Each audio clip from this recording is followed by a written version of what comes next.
নমস্কার, মজুমদার চ্যানেলে আপনাদের সুস্বাগতম। আশা করি সবাই ভালো আছেন। ভালো থাকুন, শুভকামনা রইল। দিনগুলি ভালো কাটুক সেই প্রার্থনা করি বাবা লোকনাথের কাছে। যদি ভোটার কার্ড না থাকে, ভোটার লিস্টে যদি নাম না থাকে, তাহলে কিন্তু আপনাকে চাকরি, শিক্ষা, চিকিৎসা, ভোটার অধিকার, সরকারি কোনো প্রকল্প কিছুই পাবেন না। কিন্তু আপনার যাবে, আপনি রক্ষাও করতে পারবেন না। কেন? পদ্ধতি, এর কিছু পদ্ধতি কীরকম? দেখা যাচ্ছে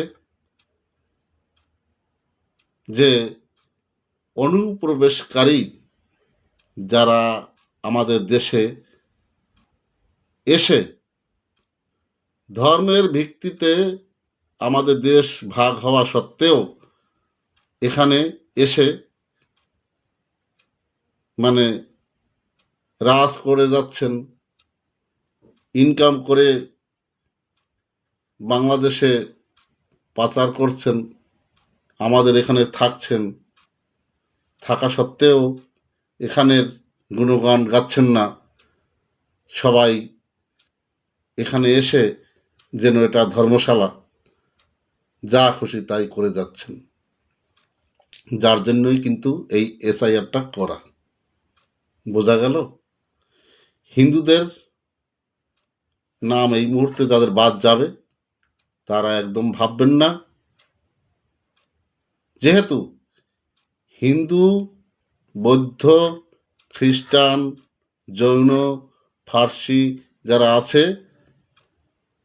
এরা কিন্তু বাংলাদেশ থেকে এবং পাকিস্তান, আফগানিস্তান থেকে যারা এসেছেন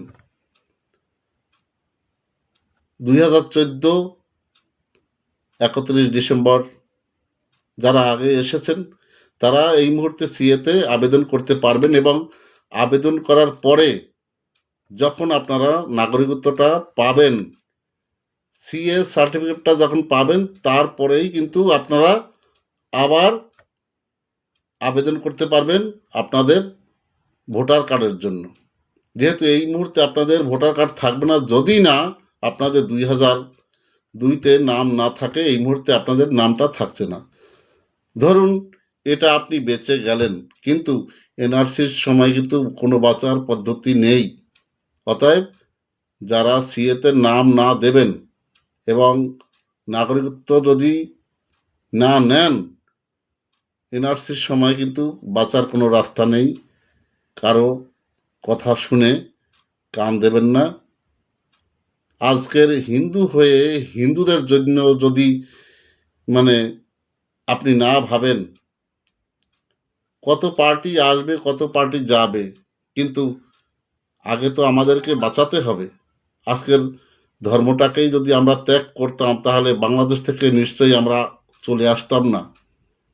আজকের ধর্ম ত্যাগ করিনি, করব না, যার জন্যই পালিয়ে চলে আসা। ওখানে তো সব কিছুই ছিল, কারো কম বেশি ছিল, সবারই তো কম বেশি ছিল। তাই আপনাদেরকে বলবো, আমাদের এই ধর্মটাকে বাঁচাতে আমরা এখানে এসেছি যখন, তখন আমাদেরকে মাথায় ঠিকভাবে এবারে ভেবে চিনতে ভোটটা দিতে হবে, যে কাকে ভোট দিলে পরে আমার ধর্মটাকে বাঁচাতে পারবো। ধর্মটা কি? যেটা ধারণ করে তাতেই আমরা সবাই বুঝি, সেটাকেই আমরা ধর্ম বলে জানি। যেটা ধারণ করে সেটাই ধর্ম। এখন ধর্মটা কি কি ধারণ করতে হবে? ভালো কিছু ধারণ করতে হবে। তো ভালো কিছু যদি ধারণ করি, সেটাই আমাদের সনাতন ধর্মের মধ্যে ভালো কিছু রয়েছে।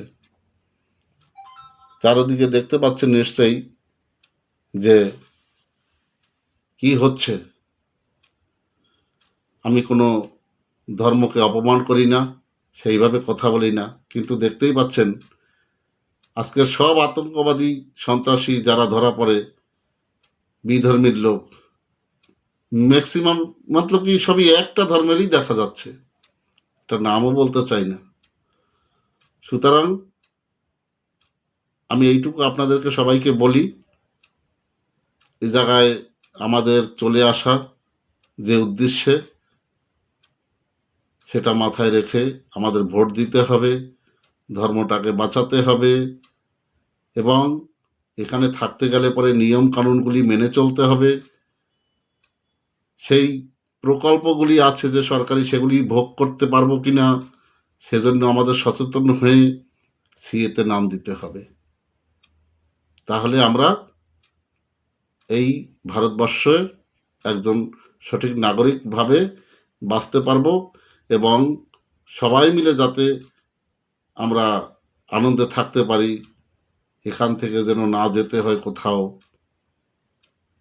সেইটুকু আমাদের মাথায় রেখে ভোটটা দিয়ে আমাদেরকে সনাতনী ধর্মকে রক্ষা করতে হবে। যাই হোক, আজকের এই পর্যন্ত। আবার কোনো ভিডিও নিয়ে হাজির থাকবো বা হাজির হব। ভালো থাকবেন।